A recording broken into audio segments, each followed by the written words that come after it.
حالانکہ اللہ تعالیٰ نے علم بھی سکھایا، اللہ نے پیدا بھی کیا، اللہ تعالیٰ نے ان کی تقدیریں بھی لکھی، اللہ تعالیٰ نے ان کو سب کچھ دیا، پیدا بھی کیا۔ پیدا کرنے سے بڑی نعمت کیا ہو سکتی ہے؟ پیدا بھی اللہ نے کیا۔ زندگی سے بڑی کیا نعمت ہے؟ اللہ نے زندگی دی، صحت دی، سب کچھ دیا، پھر بھی فرمایا کہ انسان بڑا سرکش ہے، سرکشی کرنے والا ہے، اپنے رب سے بھی بغاوت کرنے والا ہے۔ بسم اللہ والصلاة والسلام علی رسول اللہ، اما بعد فاعوذ باللہ من الشیطان الرجیم، بسم اللہ الرحمن الرحیم۔ سورۃ علق کا ترجمہ شروع کرتے ہیں اللہ تبارک و تعالیٰ کی توفیق کے ساتھ، اور اس سے پہلے الحمدللہ سورۃ قدر کا ترجمہ ہو چکا ہے۔ پہلے ہم آیات کو پڑھ لیتے ہیں، اس کے بعد مختصر تفسیر بھی بیان کریں گے۔ اعوذ باللہ من الشیطان الرجیم، بسم اللہ الرحمن الرحیم۔ اقرأ، پڑھیے، بسم ربک الذی خلق، اپنے رب کے نام سے، وہ رب جس نے پیدا کیا۔ خلق الانسان من علق، اس نے انسان کو پیدا کیا جمے ہوئے خون سے۔ اقرأ وربک الاکرم، پڑھیے اور آپ کا رب بڑا کریم ہے۔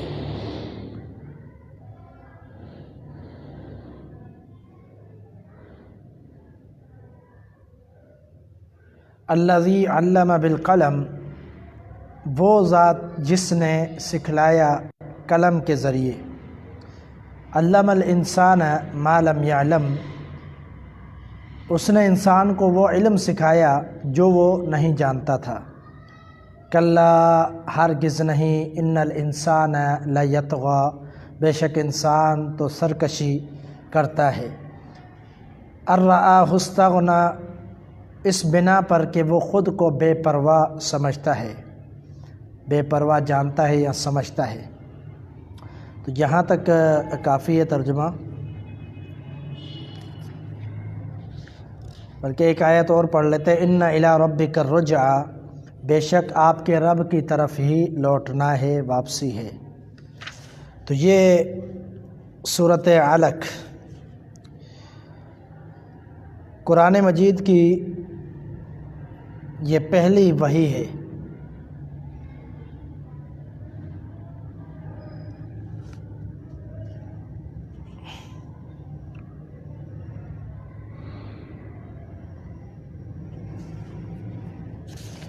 یہ قرآن مجید کی پہلی وحی ہے۔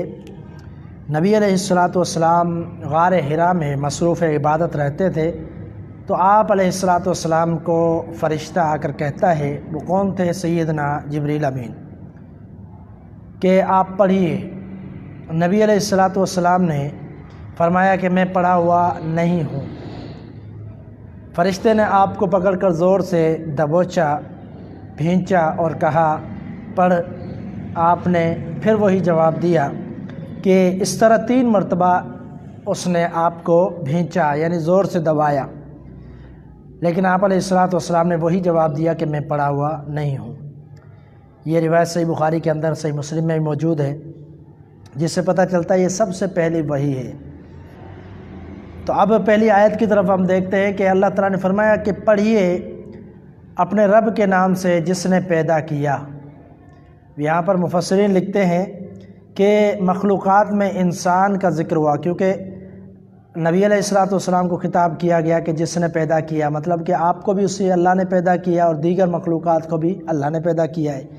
تو مخلوقات میں سب سے پہلے جو سب سے زیادہ شرف والی مخلوق ہے وہ انسان ہے، اس لیے اللہ تعالیٰ نے فرمایا جس نے پیدا کیا۔ حالانکہ پیدا تو بہت چیزوں کو اللہ تعالیٰ نے کیا، اللہ کی تخلیق، ساری دنیا میں ہر چیز اللہ کی تخلیق ہے، لیکن یہاں پر مراد انسان ہے، انسان کی تخلیق۔ تو اللہ تعالیٰ نے آگے بھی اس کی وضاحت کی ہے، خلق الانسان من علق، کہ جس نے پیدا کیا انسان کو جمے ہوئے خون میں سے، یعنی انسان جیسی شخصیت، انسان جیسی تخلیق بڑی اعلیٰ اور بڑی عظیم تخلیق ہے انسان کی۔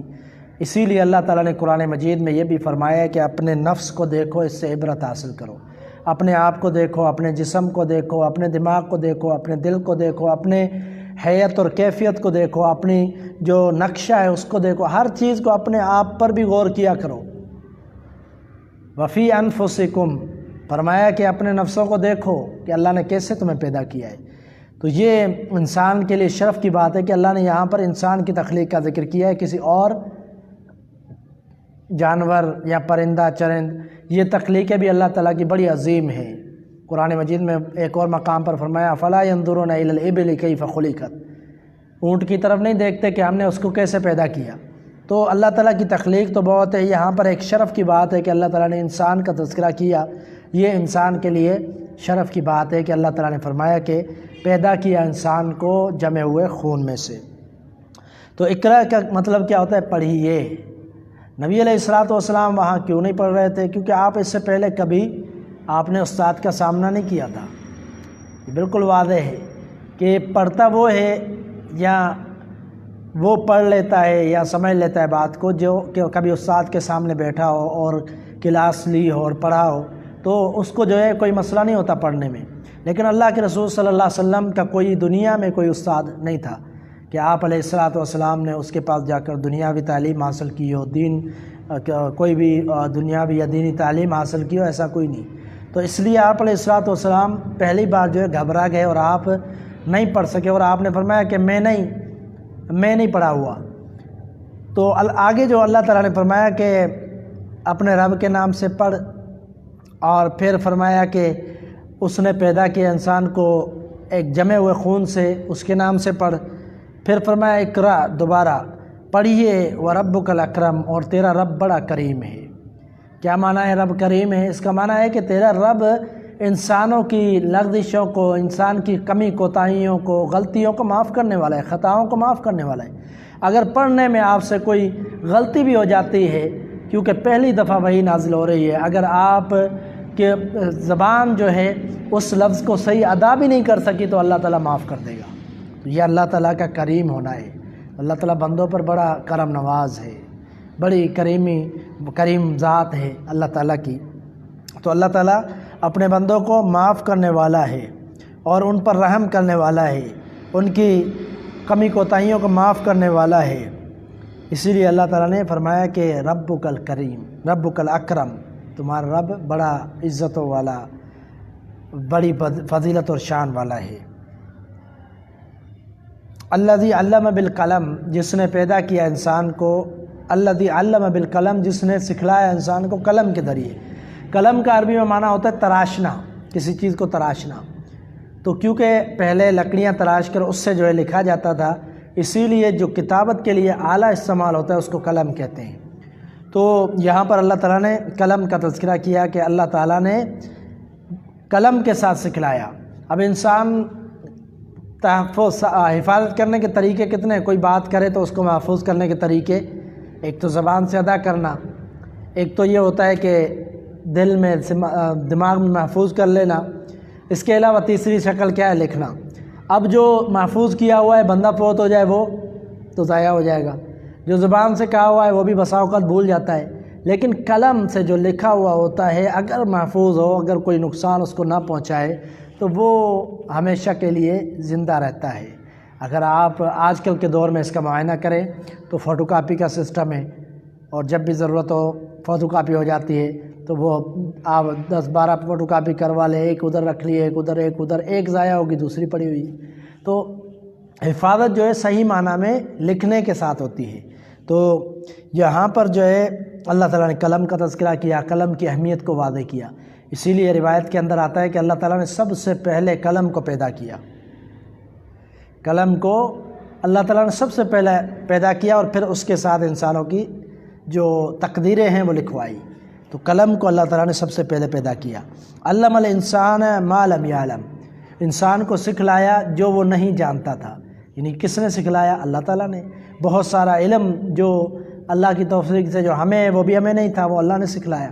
اس طرح دنیا کے معاملات ہوں یا اخروی زندگی کے معاملات ہوں، دنیا کے کاروبار، کام کی چیزیں ہوں، کرنے کے کوئی علم ہو، فنون ہو، یا دینی علوم، سارے کا سارا اللہ نے سکھلایا۔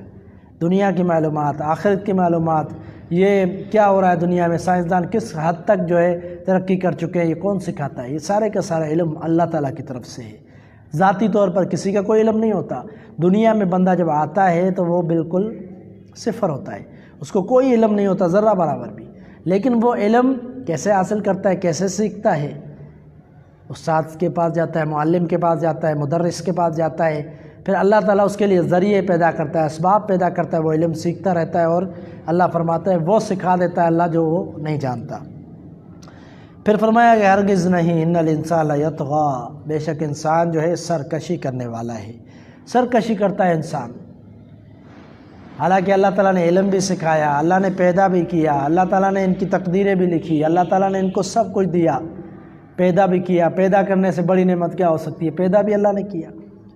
زندگی سے بڑی کیا نعمت ہے؟ اللہ نے زندگی دی، صحت دی، سب کچھ دیا، پھر بھی فرمایا کہ انسان بڑا سرکش ہے، سرکشی کرنے والا ہے، اپنے رب سے بھی بغاوت کرنے والا ہے۔ تو انسان کے بارے میں فرمایا کہ سرکشی کرنے والا ہے، اور یہ خاص طور پر مفسرین کہتے ہیں کہ اس سے مراد ابو جہل ہے، کیونکہ اس نے بہت زیادہ دین کی مخالفت کی، بہت زیادہ، سب سے زیادہ دین کی جو مخالفت کی وہ ابو جہل نے کی۔ اسی لیے اللہ کے رسول نے جو دعا کی تھی کہ اللہ عمر بن خطاب یا ابو جہل عمر بن ہشام کو اسلام کی دولت دے دے، تو اللہ تعالیٰ نے عمر رضی اللہ عنہ کو دی، اس لیے کہ ان کے اندر ابو جہل کی بنسبت کم دشمنی تھی، وہ ضد اور عناد کی بنیاد پر دشمنی نہیں تھی، بلکہ وہ حقیقی جو ہے وہ اپنے بتوں سے جو محبت کرتے تو اس بنیاد پر نفرت تھی۔ لیکن جب پتہ چلا کہ حق تو یہ ہے، رسول کے پاس حق ہے، قرآن حق ہے، تو پھر فوراً اسلام قبول کیا۔ ابو جہل کو سب پتہ تھا لیکن اسلام قبول نہیں کیا، سرکشی میں، تکبر میں، گھمنڈ میں، اور جو ہے اپنے آپ کو وہ بڑا جو ہے سمجھتا تھا، اس لیے سردار سمجھتا تھا اور اپنی مرضی چلاتا تھا۔ تو یعنی اللہ کے بارے میں بھی اس نے سرکشی کا ارتکاب کیا۔ تو اللہ تعالیٰ نے فرمایا انسان تو یقیناً بڑی سرکشی کرنے والا ہے۔ الرآہ استغنیٰ، اس لیے کہ وہ اپنے آپ کو بے پرواہ سمجھتا ہے، یعنی کسی کی مجھے پرواہ نہیں ہے۔ یہاں دنیا میں تو آپ کو ٹھیک ہے کسی کی پرواہ ہو نہ ہو، لیکن آگے اللہ تعالیٰ نے جب حساب لینا ہے پھر کیا کرو گے؟ اب معاملات پڑھ چکے، سنتے رہتے ہیں، سمجھدار ہیں جو مسلمان ہیں اس کو پتہ ہے کہ اخروی زندگی میں کوئی کام نہیں آئے گا۔ یا ایھا الذین آمنوا انفقوا مما رزقناکم من قبل ان یأتی یوم لا بیع فیہ ولا خلہ ولا شفاعۃ والکافرون هم الظالمون۔ فرمایا اس دن سے پہلے اللہ کی راہ میں خرچ کر لو، جس دن تجارتیں بھی نہیں ہوں گی، دوستیاں یاریاں بھی نہیں ہوں گی، اور کوئی سفارشیں بھی نہیں چلیں گی۔ دنیا میں تو سفارشیں بھی چل جاتی ہیں، جو بڑے لینڈ لارڈ ہوتے ہیں، جو اپنے آپ کو بڑا کچھ سمجھتے ہیں، جو کسی کی پرواہ نہیں کرتے، بسا اوقات دوسروں کی وہ سفارشیں کر رہے ہوتے ہیں، تو دوسروں کی سفارشیں کر رہے ہوتے ہیں، یعنی ان کی سفارش دنیا میں چلتی ہے لیکن آخرت میں نہیں چلتی۔ یہ جو سمجھتے ہیں اپنے آپ کو بے پرواہ، وہ کسی صورت میں بھی بے پرواہ نہیں ہے بلکہ وہ محتاج ہیں۔ یہ ان کی غلط سوچ اور تکبرانہ سوچ ہے کہ میں بے پرواہ ہوں۔ تو اللہ تعالیٰ نے یہاں ڈانٹ پلائی ہے کافروں کو خاص طور پر، اور جو اللہ تعالیٰ کے احکامات کو نہیں مانتے اور اللہ تعالیٰ کے بغاوت کرتے ہیں اپنے رب سے۔ ان الی ربک الرجع، بے شک آپ کے رب کی طرف لوٹ کر ہی جانا ہے، اللہ کی طرف لوٹ کر جانا ہے۔ پھر بغاوت کس چیز کی؟ پھر تکبر کس چیز کا؟ گھمنڈ کس چیز کا؟ ایک شخص اگر زندگی بھر یہاں رہتا ہے، دنیا کے اندر رہتا ہے، اس کو موت نہیں آنی تو وہ تکبر کرے تو سمجھ میں آتی ہے بات، لیکن اللہ نے موت سب کے لیے رکھی ہے تاکہ سب کو پتہ چلے انجام بھی ہونا ہے، حساب و کتاب بھی ہونا ہے، اللہ کی طرف لوٹ کر بھی جانا ہے۔ اس لیے تیاری بعث بعد الموت سے قبل جو ہے کر لینی چاہیے۔ دنیا کی زندگی اللہ کی طرف سے بڑی نعمت ہے، اس کے اندر اپنے رب کو راضی کر لیں، سرکشیاں نہ کریں، بغاوتیں نہ کریں، بلکہ جو پیغمبر کو اللہ تعالیٰ نے دیا، جو وحی دی، اس کے مطابق زندگی بسر کریں تو پھر کامیابی ہے۔ اللہ تعالیٰ عمل کی توفیق عطا فرمائے۔ اب عمدۃ الاحکام کا سبق آج، بلکہ تقویت الایمان کا سبق۔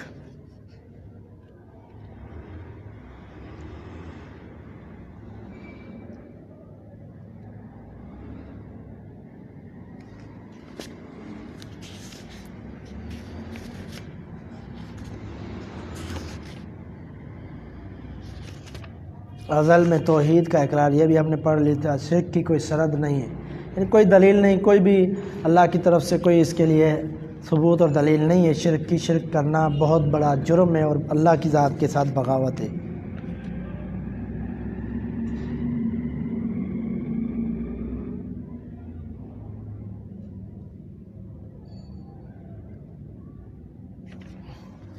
اب کوئی بندہ اب یہاں پر واضح ہو چکا کہ بھول کا عذر قبول نہیں ہوگا، بھول کا عذر قبول نہیں ہوگا۔ اس کا کیا مقصد ہے؟ اس کا مطلب ہے اقرار مجھے یاد ہی نہیں ہے۔ اقرار جو اللہ تعالیٰ نے عالم ارواح میں اقرار لیا تھا کہ میں تمہارا رب ہوں، ہم نے سب نے کہا جی ہاں اللہ تو ہمارا رب ہے۔ اب کوئی جا کر کہے کہ میں جو ہے میں بھول گیا تھا، وہ اقرار مجھے یاد نہیں تھا، یہ عذر پیش کرے تو یہ عذر اس کا قابل قبول نہیں ہے۔ اگر کوئی یہ خیال کرے کہ دنیا میں آ کر ہمیں یہ اقرار یاد نہیں رہا، اب اگر ہم شرک کریں تو ہماری پکڑ نہ ہوگی، کیونکہ بھول میں پکڑ نہیں، تو اس کا جواب یہ ہے، یہ صاحب کتاب جواب دے رہے ہیں کہ بھول کا عذر قبول نہیں ہوگا۔ انسان بہت سی باتیں یاد نہیں رہتی، لیکن معتبر اشخاص کے یاد دلانے پر یقین آ جاتا ہے۔ مثلا کسی کو اپنی تاریخ ولادت یاد نہیں، پھر لوگوں سے سن کر یقین سے کہتا ہے کہ میری تاریخ ولادت فلاں سن فلاں دن اور فلاں ساعت ہے۔ اب کتنی بڑی مثال، بڑی بہترین مثال دی ہے صاحب کتاب نے، شاہ اسماعیل رحمہ اللہ نے مثال دی کہ انسان کو بھول کا عذر قبول نہیں ہوگا۔ وہ ایسے کہ اگر بندہ پیدا ہوتا ہے تو کسی کو یاد نہیں ہوتا میں کس وقت پیدا ہوا، اس وقت بچپنا ہوتا ہے، پتہ ہی نہیں ہوتا کسی کو، نہ کسی کو پہچانتا ہے، نہ ماں کا پتہ ہوتا ہے، نہ باپ کا پتہ ہوتا ہے، نہ بھائی کا پتہ ہوتا ہے، کچھ پتہ نہیں ہوتا ہے جب دنیا میں بندہ نیا آتا ہے۔ تو کہتے ہیں کہ اس کو تو کسی گھڑی کا پتہ نہیں ہے، دن کا پتہ نہیں ہے، اس کو ولادت کا پتہ نہیں کیسے ہوئی ہے، لیکن لوگ جب اس کو بتاتے ہیں کہ یہ آپ کا باپ ہے تو وہ پہچان لیتا ہے۔ لوگ کہتے ہیں یہ آپ کی ماں ہے، ماں نہیں سمجھتا اگر کوئی اپنی ماں کا حق ادا نہ کرے۔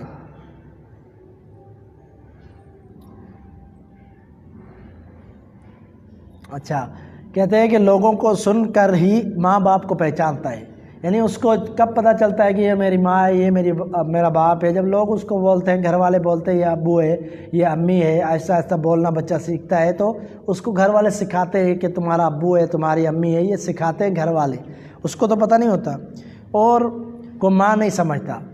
اگر کوئی اپنی ماں کا حق ادا نہ کرے اور کسی اور کو ماں بتا دے تو دنیا اس پر تھوکے گی۔ یہ حقیقت ہے کہ اپنی ماں کا حق ادا نہیں کرتا، دوسری کو ماں بنایا ہوا ہے، تو دنیا جو ہے اس کو دھتکارے گی۔ اور اگر وہ یہ جواب دے کہ بھلے آدمیوں مجھے تو اپنا پیدا ہونا یاد نہیں کہ میں اس کو ماں سمجھوں، تم بلا وجہ مجھے برا کہہ رہے ہو، تو لوگ اسے پرلے درجے کا بے وقوف اور بڑا ہی بے ادب سمجھیں گے۔ یعنی ایک شخص کہتا ہے کہ مجھے پیدائش یاد نہیں اور میں اس کو ماں کیسے مانوں، تو لوگ اس کو بے وقوف کہیں گے، کیونکہ یہ جب تھوڑا سا بندہ بڑا ہوتا ہے پتہ چل جاتا ہے ماں باپ کا، اور پورا خاندان بتا رہا ہوتا ہے یہ آپ کا باپ ہے، یہ آپ کی ماں ہے، ویسے بھی بندے کو خود بھی شعور آتا ہے تو پتہ چل جاتا ہے یہ ماں ہے، یہ باپ ہے۔ اگر کوئی یہ عذر پیش کرے کہ میں بھول گیا، مجھے ولادت کا پتہ نہیں، کیسے میں اس کو ماں سمجھوں، لوگ کہیں گے یہ پرلے درجے کا بے وقوف ہے۔ معلوم ہوا کہ جب عوام کے کہنے سے انسان کو بہت سی باتوں کا یقین ہو جاتا ہے تو نبیوں کی شان ہی بڑی ہے، ان کے بتانے سے کس طرح یقین نہیں آ سکتا۔ یہ بہت ہی عظیم بات کی ہے صاحب کتاب نے کہ یہ جو اقرار ہے الست بربکم قالوا بلی، اللہ نے جو عالم ارواح میں اقرار لیا، اس اقرار کو یاد دلانے کے لیے اللہ تعالیٰ نے فرمایا میں نبیوں کو بھیجوں گا۔ اب ایک عام بندہ، عام جو ہے دنیا دار، آپ کو کوئی بات کرتا ہے تو آپ کو یاد آ جاتا ہے، آپ اس پر یقین کر لیتے، یہ اللہ کے بھیجے ہوئے رسول ہے، اللہ کے بھیجے ہوئے انبیاء ہیں، یہ اگر کوئی بات کرے تو ہمیں کیوں نہیں یقین آتا؟ جس کو ہم نے نبی مانا ہے، جس کو رسول مانا ہے، وہی رسول وہی نبی کہے کہ یہ شرک ہے، یہ غلط ہے، اللہ نے یہ حکم دیا ہے، تو پھر ہمیں ماننے کے علاوہ کوئی چارہ نہیں ہے۔ جو نہیں مانتا وہ اللہ کے ساتھ بغاوت کرتا ہے، کیونکہ وہ اللہ کا قاصد ہے، وہ اللہ کا رسول، اللہ کا نبی ہے۔ صاحب کتاب نے بڑی اعلیٰ مثال دی دنیا کے حساب سے کہ بندہ پیدا ہوتا ہے، اس کو پتہ نہیں ہوتا میں کہاں پیدا ہوا، میری ماں کون سی ہے، لیکن لوگ بتاتے تو پتہ چل جاتا ہے۔ تو اس مثال سے سمجھے کہ لوگ بتاتے، عام لوگ، اگر انبیاء آپ کو بتائیں اس شرک ہے تو پھر کیوں نہیں مانتے؟ تو پھر بھی ماننا چاہیے۔ تو پتہ چلا کہ بھول کا عذر قابل قبول نہیں ہوگا کہ میں اقرار کو بھول گیا تھا، یہ قابل قبول نہیں ہوگا۔ یہ دین جو ہے دنیا کے کونے کونے تک پہنچا، سب جانتے ہیں کہ محمد صلی اللہ علیہ وسلم اللہ کے رسول آئے، اور آپ کی دعوت بھی پتہ ہے سب کو۔ قرآن کے دنیا کے کئی زبانوں میں ترجمہ ہو چکا ہے۔ جب دنیا کی کئی زبانوں میں ترجمہ ہو چکا ہے، کیوں ہوا ہے؟ اس لیے ہوا کہ دنیا کے ہر کونے تک قرآن کی تبلیغ پہنچے اور پیغمبر کا فرمان پہنچے، یہ اللہ کی طرف سے خاص اہتمام ہے، اللہ کی طرف سے قرآن کی حفاظت ہے۔ تو یہ قرآن سب تک پہنچے گا، یہ دین سب تک پہنچے گا، سب کو علم میں آئے گا کہ اللہ تعالیٰ نے جو ہے اس کو شرک کہا ہے، اس کو درست کہا ہے، اس کو غلط کہا ہے، اس کو صحیح کہا ہے، اس کو حلال کہا ہے، اس کو حرام کہا ہے۔ تو پھر یہ بھول کا عذر نہیں چلے گا کہ ہم بھول گئے، ہم سے اقرار جو لیا گیا۔ جب رسولوں نے پہنچا دیا، بتا دیا، پھر اب بھول کا عذر ختم، تو یہ عذر قابل قبول نہیں ہوگا۔ اللہ تعالیٰ سمجھنے کی توفیق عطا فرمائے۔ وما توفیق الا باللہ۔